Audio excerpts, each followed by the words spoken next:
Hi, I'm Leanne from Spruce Energy Healing, and I want to share with you some information that I have learned and experienced in the Akashic records about the witch wound.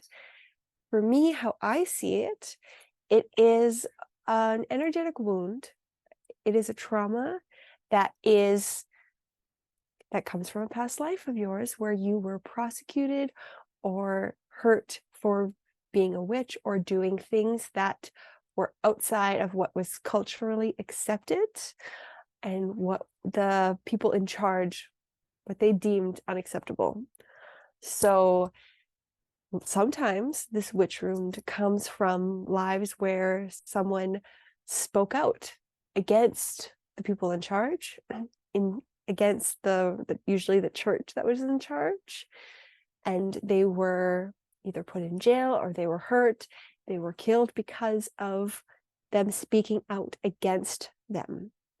Another type of wound that is that comes up, another type of witch wound that comes up also quite often is one where people are not maybe necessarily speaking out against the church or the people in power, but they are spreading their own thoughts and beliefs to people, either in written form or talking about certain beliefs that is not accepted by the people in charge. So that is filed under the same energy of the witch wound. When I feel it, when I see it in other people, when I experience it, it feels the same. It feels similar to when someone is healing somebody with herbs and it's outlawed and they're taken away and they are injured, locked up, or killed for that, as well as actual what was considered witchcraft. It's also being a doctor, that especially if you were a woman, if you were helping anybody, then that would be classified as being a witch or someone who needs to be handled in the eyes of the people in charge at that time. So it all feels the same when I go into that energy. I classify it all as a witch wound because all of them, the energy that comes off of all those lives acts very similar to how in this life, how it affects you. Lots of times where you were injured in that life is where you feel it now, where that energy is sitting that is maybe preventing you from speaking out, speaking your truth, saying what you feel. Or maybe it's preventing you from having people see you. Maybe it's stopping you from stepping into the person that you want to be because maybe other people will recognize or see you for who you are. These are typical things that this witch wound does to us. And this is men and women. This is everyone. I've seen things where the life that was prosecuted was male, some was female. It doesn't matter. It doesn't matter your gender. This affects all people. And if you are watching this, if you are interested in spiritual development, most likely you have a witch wound in you somewhere that, and if it's affecting you, that is your cue to recognize it and work through it. And it's not just pushing through the barriers.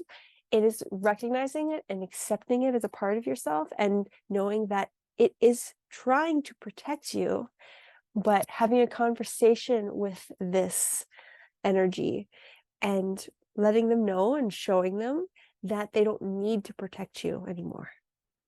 And that's why it's causing you issues, is because you don't need it anymore, but that energy is used to protecting you. It's used to keeping you safe. That's its goal, right? So, and it has kept you safe in many other lifetimes. It has proven itself that it is keeping you safe. So we need to show that energy that it's not needed, that it's safe to go. It's safe to take a step back, not even going away completely. It's just releasing the reins, letting go of the grip, and letting you step forward without pulling you back. That is the goal. So that can be done many different ways. And sometimes just you knowing about it is enough. And having energy healers and energy readers to assist you is very helpful for a lot of people to actually know exactly what you're dealing with. Some people need to have those details in order for it to be concreted into reality so that they can accept it. And then some people also need help with the energetic release or knowing how to do it. And for me, when I'm in a session with somebody, I ask the soul how that energy, how it can be released. What energy healings can I do? What energy healings and what steps forward can the client do in order to continue moving through this issue? And that's one of my favorite things about doing sessions, is giving people the steps forward of how they can do the things on their own to continue their healing. Illuminating it is amazing, and I love that. But knowing that there's steps forward, it feels really good for me, and I feel like it gives the client the reins, so they have control of their own life. Because you have control. You can do anything that your soul is calling you to do. So if you have any questions, please don't hesitate to ask. I would love to hear from you. Have a great day.